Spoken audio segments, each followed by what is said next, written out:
The letter was duct-taped to my front door, not mailed, not dropped in the box, taped like some passive-aggressive middle school breakup. "Urgent HOA notice, final warning," it screamed in bold red letters. I peeled it off and read through the ridiculousness. Apparently, I owed 4 years of unpaid HOA dues totaling $6,000. Problem was, I paid in full every year, on time, with receipts. I'm Xavier Barlow. I'm not the guy you want to mess with over paperwork. I'm a structural engineer by trade, but I've got a side hobby, catching people who think rules only apply to others. And our HOA president, Brenda Raskin, was that exact type. She was exactly what you'd picture early 50s, high-volume blonde perm, always wore that one red power suit like she was running for HOA president of the world. She once fined my neighbor for having a non-regulation garden gnome. Said it was a safety hazard. So when I got hit with this fake back dues claim, I didn't yell. I didn't call. I printed out every receipt for the last 4 years, highlighted the payment confirmations, and strolled right into the HOA office at the edge of the neighborhood. Brenda was sitting behind the desk like she was expecting me. Well, Xavier," she said, folding her hands like she was headmistress of some HOA-run boarding school. "Took you long enough to respond. We've given you multiple notices."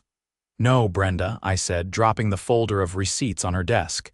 "You gave me one notice, duct-taped to my door like a ransom note, and here's proof I've paid every cent." She didn't even open it. I'm afraid it's too late for that. "The board reviewed your status yesterday. There's now an additional late penalty."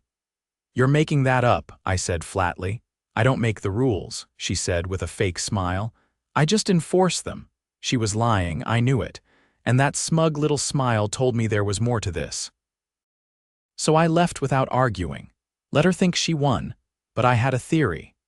That HOA office, it sat on a weird wedge of land that used to belong to the original development contractor before the HOA even existed. I remembered because I helped do some early surveying work in the area years ago. Something about that plot never got transferred properly. That night, I pulled out my old files. Then I went to the county land records office and spent 4 hours digging, and there it was, that little strip of land, including the HOA office. Still registered to a holding company I'd bought 5 years ago as part of a side business flipping lots. I'd completely forgotten I even still owned it. The HOA didn't own their own office, I did, and they'd never paid a cent in rent. I didn't sleep that night. Barely blinked. The realization that Brenda had been issuing threats from a building she didn't legally hold the right to occupy lit something in me I hadn't felt in years. Not anger, not even satisfaction, just a razor-sharp clarity. I was going to hold her and every last one of her cronies accountable, and I was going to do it the right way. The next morning, I called up a friend of mine, Rick Holloway, real estate attorney. Sharp as a tack, and more importantly, he owed me a favor. Years ago, I helped him save his family's cabin from a shady contractor who tried to declare it condemned. Now, I needed his expertise. "She's holding meetings, issuing fines, and storing records in a building she doesn't legally occupy," Rick said, flipping through the parcel documents I'd scanned and emailed over. "Xav, that's not just civil overstep, that's unauthorized use of private property. Depending on how long they've been in there, you could be looking at property theft, maybe even wire fraud if they've used that office as a base for collecting payments. They've been operating out of there for over a decade," I said. "And I've never signed over usage or charged rent." Rick leaned back in his chair, whistling low. "You want to go nuclear?" I didn't answer right away. I already knew the answer. So did he. By noon, I drafted a formal notice of trespass and unlawful occupancy. Rick helped me notarize it and file copies with the county clerk's office. Then I printed it, framed it, and walked it right into the HOA's so-called headquarters. The door creaked when I stepped inside. The place was quiet except for the distant hum of an old printer. Brenda was at her desk, flipping through a binder like she was auditing someone's flower bed. "Back again," she said without looking up. I placed the framed notice directly on top of her binder. At first, she didn't react. Then she read the bold title and her mouth parted slightly. "You're joking." "No, you've got 72 hours to vacate the premises. After that, I start charging rent at double market rate." She stood abruptly, knocking her chair back into the wall. "This is a community property. You can't just— It's not community property. It never was." "And you knew that, didn't you?" Her jaw tightened. She glanced toward the office door, then back at the notice. "You don't understand the logistics here. We're the governing body. We make the rules. You enforce bylaws, Brenda. You don't get to fabricate debt, lie about ownership, or squat in an office you don't pay for." She pointed a finger at me, trembling slightly. "This is harassment." "No, Brenda, this is documentation, and I've got more of it." I turned and left before she could respond. I needed to move fast. If the HOA had been using that building as their legal address for years, every notice, fine, and policy change they'd issued from it was potentially invalid. That meant the entire operation could unravel if handled right.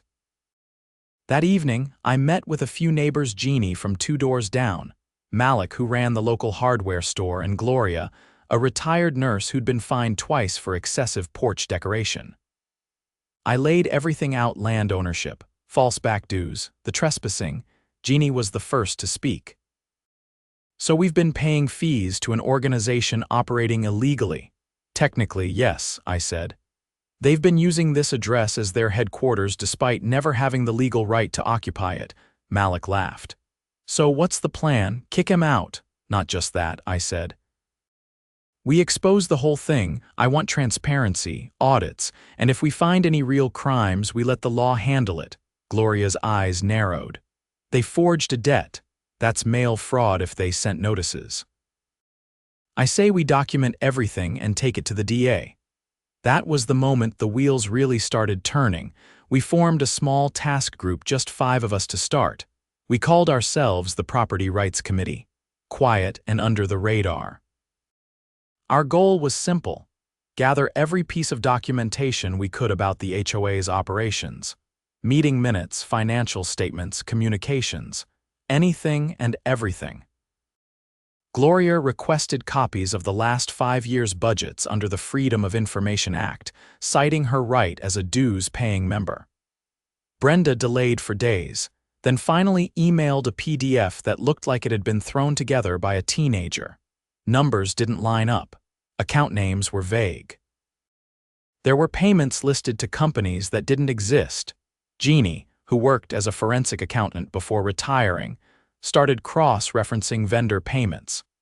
She found over $20,000 in landscaping maintenance fees paid to a company called Green Horizon Solutions.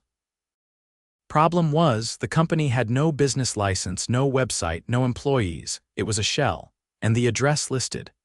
A P.O. box in Brenda's maiden name. We couldn't go to the HOA board. They were all handpicked by Brenda, but we could go higher.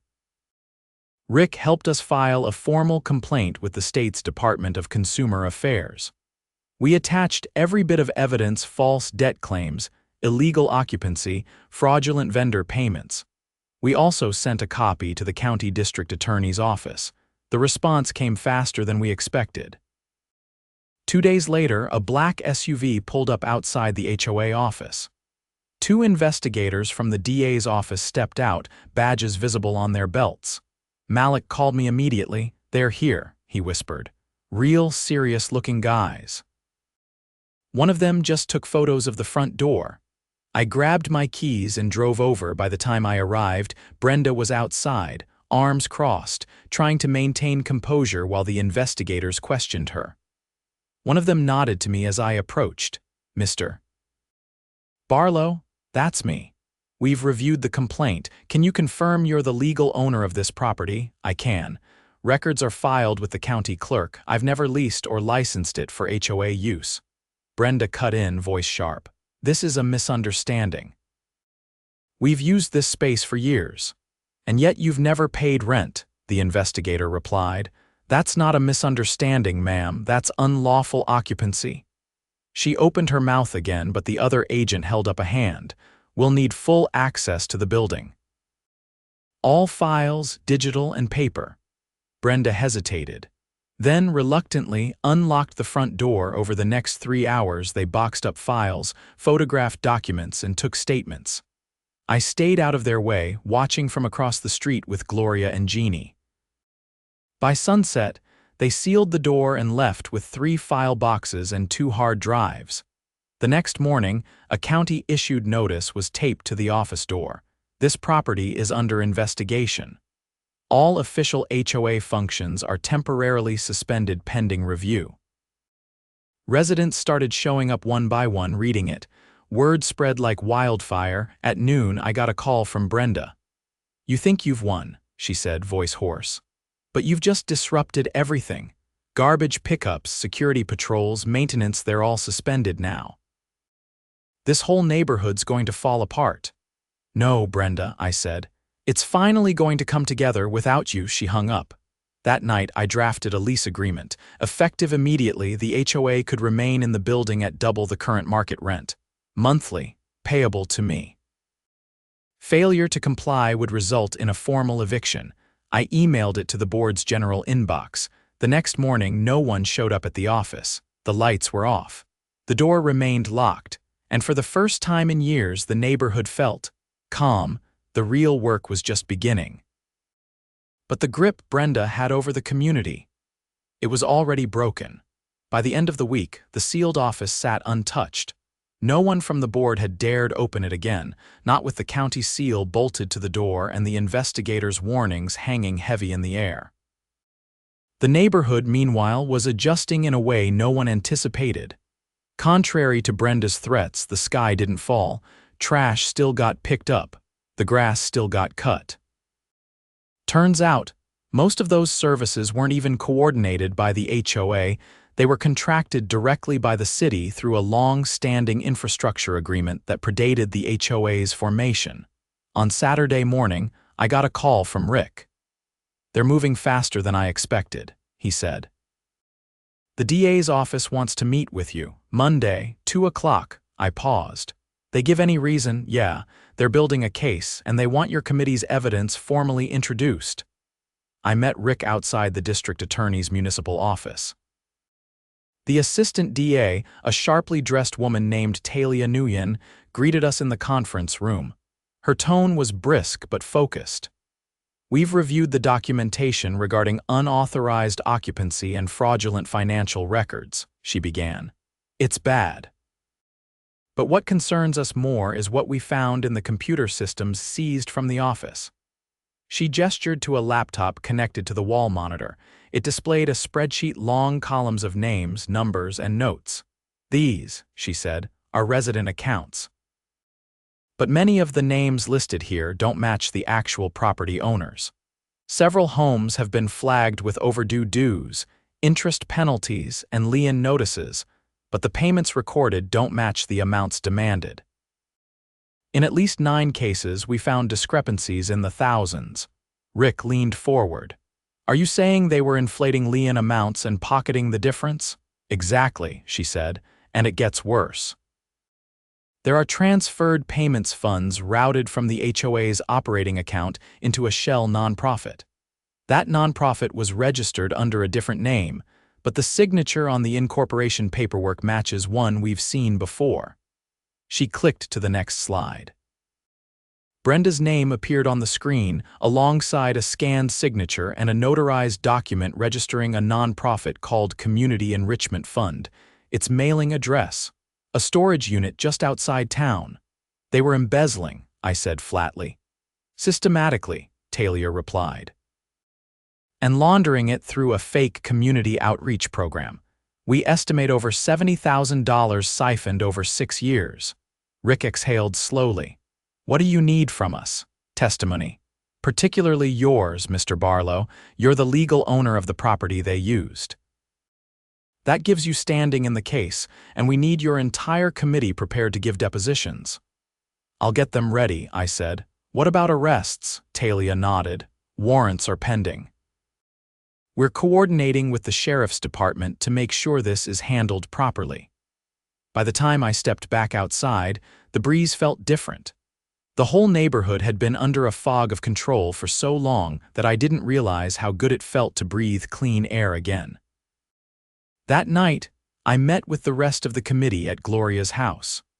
Her living room was already set up like a planning center, 2 laptops open, a corkboard pinned with timelines, and a pile of evidence packets she'd organized herself. I laid out what Talia had told us. They want all 5 of us to give depositions. They're moving fast. This thing's going to trial. Malik tapped his pen on the table. You think they'll try to run? They won't get far, I said. The DA's already flagged their accounts. Jeannie looked up from her notes. We should prepare the neighborhood. If this goes public, people are going to have questions, and the last thing we need is Brenda's loyalists trying to spin this.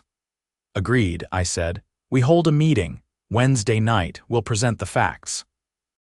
Let the neighborhood see the truth for themselves. The next few days were a blur of preparation. Gloria drafted a presentation. Malik set up a projector in the community park. Jeannie pulled bank statements and made copies. I spent most of Tuesday coordinating with the DA's office to make sure we didn't compromise the investigation while informing our neighbors. Wednesday arrived with a strange energy. People showed up early, some out of curiosity, others clearly sensing that something big was about to drop. By sundown, nearly 100 residents were seated on folding chairs, murmuring quietly as the projector lit up the screen. I stepped up first. Thanks for coming, I said. What we're about to share may shock you, but everything is documented. Everything is real. I walked them through the property records first, how the HOA had squatted on private land without permission for over a decade. Then Gloria took over, showing the budget inconsistencies. Jeannie followed, highlighting the shell company payments. And finally, Malik displayed the spreadsheet recovered from the HOA office, pointing out the false debt entries tied to real residents. There were gasps. A few whispered curses. Several people began flipping through the evidence packets we'd handed out. One man in the front row, a retired firefighter named Carl, stood up. You're saying they hit us with fake fines, then funneled our payments into a fake nonprofit? Yes, I said, and we have confirmation from the district attorney. Arrests are coming. A woman near the back raised her hand. What happens to the HOA now? Rick stood then, speaking for the first time that night. Once the investigation concludes, the HOA's charter can be dissolved by a vote or restructured under court supervision. But until then, all enforcement actions are suspended. No new fines. No new rules. The crowd erupted into scattered applause, not raucous but relieved. Like a pressure valve finally releasing, 3 days later the sheriff's department made their move. Brenda was arrested outside a golf course clubhouse on the outskirts of town. 2 other board members, including the treasurer and secretary, were taken from their homes in coordinated sweeps. The charges were serious: wire fraud, embezzlement, falsification of public records, and unlawful occupancy of private property. I watched the coverage on the local news with a strange mixture of satisfaction and disbelief. Seeing Brenda in cuffs, her red blazer wrinkled and askew, was surreal. For years, she had acted untouchable. Now she was facing the very laws she'd twisted to control others. The next morning, the neighborhood was buzzing. People waved at each other more. Conversations happened over fences. A group of teens even offered to repaint the worn benches in the park. Without the constant fear of fines or letters, people started reclaiming their space. Talia called me the following week. Grand jury indicted all 3. Trial date will be set soon. Your depositions were solid. Any clue how long it'll run? Hard to say, but restitution's on the table. If we can prove how much was taken, the court can order repayment. I laughed. They'll need a few bake sales. She chuckled once, then shifted tone. There's something else. We found records of a planned annexation. They were trying to absorb a nearby block of homes into the HOA without proper votes. Paperwork was halfway filed. My stomach turned. They were expanding, trying to. Illegally. We've halted the process and flagged the filings. That night, I met again with the committee. We didn't meet in someone's living room this time. We used the old HOA office. With permission from the DA, we'd been granted temporary stewardship of it until the case concluded. We'd repurposed it into a community resource center, no authority, no fines, just neighbor helping neighbor. We sat around the old conference table, the air finally cleared of all the pretension and pressure that had once clung to those walls. This all started with a single fake debt, Jeannie said quietly. Imagine how many people just paid without questioning. Not anymore, I said. Not here. Outside, the porch lights along the street flickered on. Kids laughed in the distance. And for the first time in a long while, the neighborhood finally felt like home. The court date was set for a Thursday in late September, just as the leaves around the neighborhood started to turn that brittle gold. It had been nearly 5 months since the arrests, and the community had changed in quiet but unmistakable ways. Lawns looked a little wilder, less manicured, more personal. A few kids had started a weekend lemonade stand on the corner without anyone threatening to shut it down for unauthorized commerce. And nobody was scared to speak their mind at the monthly open forums we now held in the old HOA office, which we'd renamed the Common House.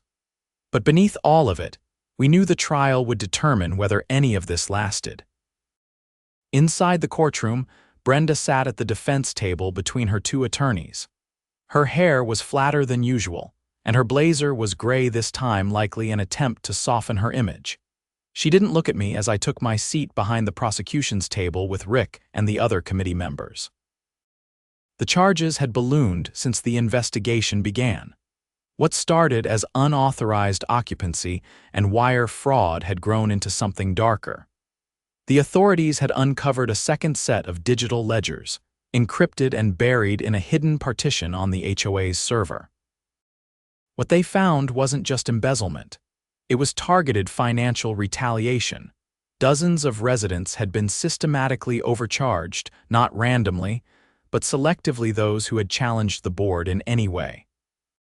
Some had been fined for non-existent violations, and then faced liens when they couldn't pay. In 3 cases, elderly homeowners had lost their homes after being forced into foreclosure proceedings initiated by the HOA's legal counsel, who, as it turned out, had been receiving undisclosed kickbacks through a private escrow service.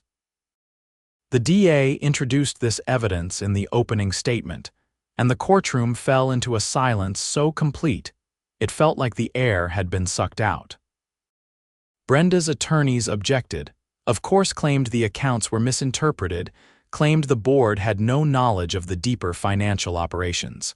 But the prosecution had a witness they hadn't shared with anyone outside their office, Darren Fielding, former HOA bookkeeper.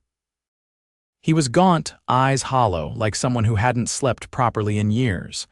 When he took the stand, his voice shook, but his words were clear. "They told me to create 2 sets of books," he said, looking straight ahead.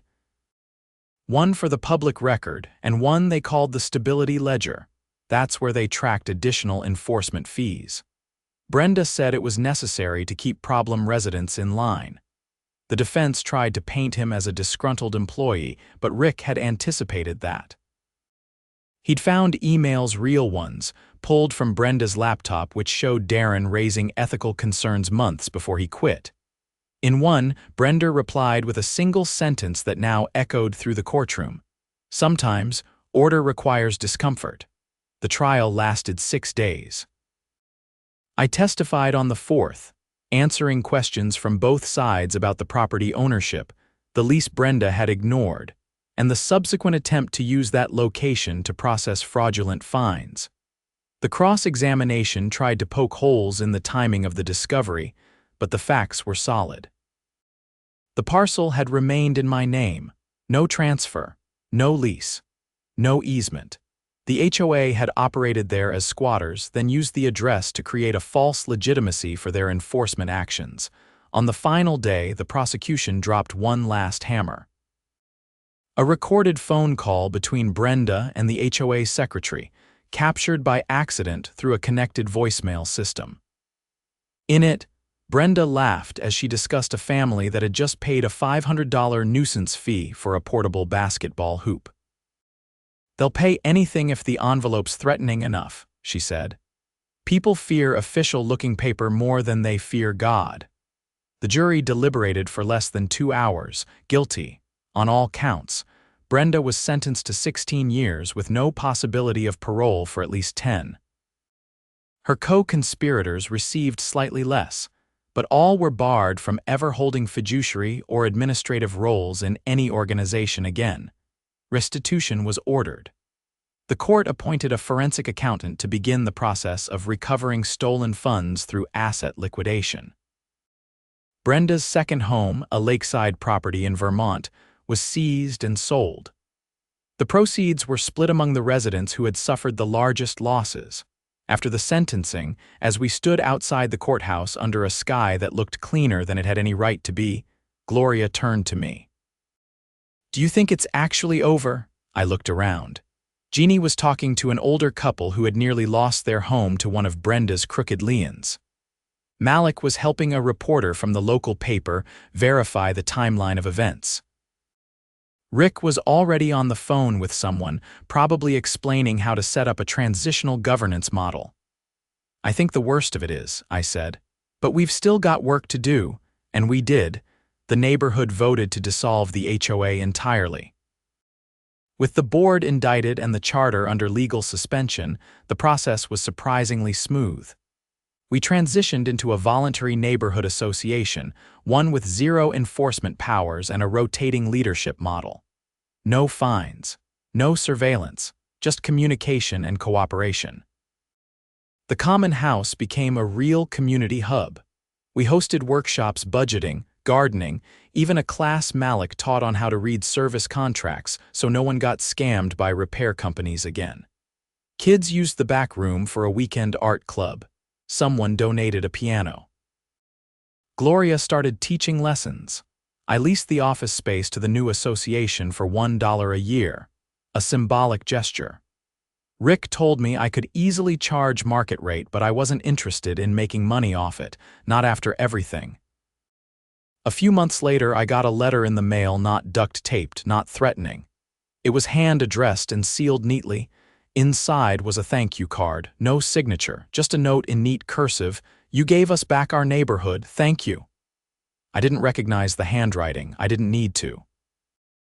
It was enough to know people had noticed. That evening, I sat on my porch as the sun dipped below the rooftops and kids played catch in the street. No one yelled at them. No one took pictures for violations. The world didn't change overnight, but our corner of it had. We had stood up to something rotten, and we won not just with the law, but with each other.